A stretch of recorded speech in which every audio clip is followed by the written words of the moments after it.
જય હિન્દ મિત્રો, હવે આપણે ધ્વનિ વિશે વધુ ઊંડાણપૂર્વક જોઈએ.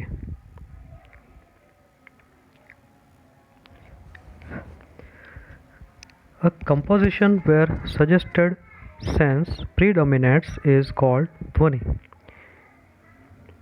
The word dhvani is used for both the suggestive word and the suggestive meaning. The poetic language can never be possible without dhvani.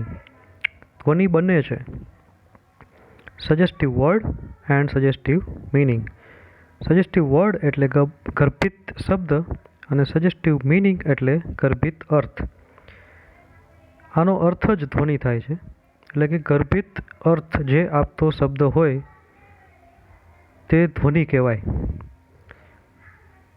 અને વધુ આગળ ધ્વન્યાલોકમાં આનંદવર્ધન કહે છે કે poetic language can never be possible without ધ્વનિ. કાવ્યમય ભાષા છે એ ધ્વનિ સિવાય શક્ય જ નથી. બરાબર વિદ્યાર્થી મિત્રો, આ પોઈન્ટ ખાસ મહત્વનો છે, ધ્યાનમાં રાખજો. આગળ આનંદવર્ધન 820 to 890 સેન્ચુરી દરમિયાન થઈ ગયા. Was the author of Dhvanyaloka, જે ધ્વન્યાલોકના લેખક છે. Or a light on suggestion dhvani, work of articulating the philosophy of aesthetic suggestion. Dhvani વ્યંજના.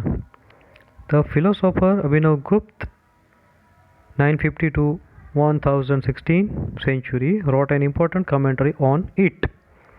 આનંદવર્ધને theory આપી અને તેના પર કમેન્ટ લખી અભિનવ ગુપ્તે. મૂળ થિયરી આનંદવર્ધનની 9મી સદીમાં પ્રગટ થયેલી, પછી તેની 11મી સદીના શરૂઆતમાં તેના ઉપર કમેન્ટરી ફિલોસોફી અભિનવ ગુપ્ત દ્વારા લખાયેલી. આનંદવર્ધન is credited with creating the dhvani theory. He wrote that dhvani, sound or resonance, is the soul or essence of poetry. ધ્વનિ કાવ્યનો આત્મા છે. અહીં વિદ્યાર્થી મિત્રો કોટેશન પણ બને છે, ધ્વનિ is the soul of poetry. Quotation પણ એક્ઝામમાં લખવું જરૂરી છે. When the poet writes, said Anandvardhan, he creates a resonant field of emotion. To understand the poetry, the reader or hearer must be on the same wavelength. The method requires sensitivity on the parts of the writer and the reader.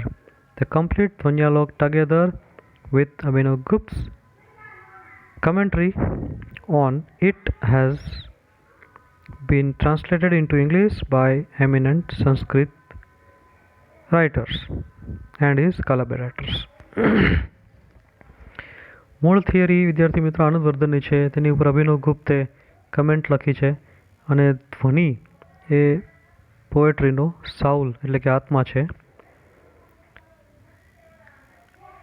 તો વિદ્યાર્થી મિત્રો આ રીતે ધ્વનિને point wise એક્ઝામમાં લખી શકાય.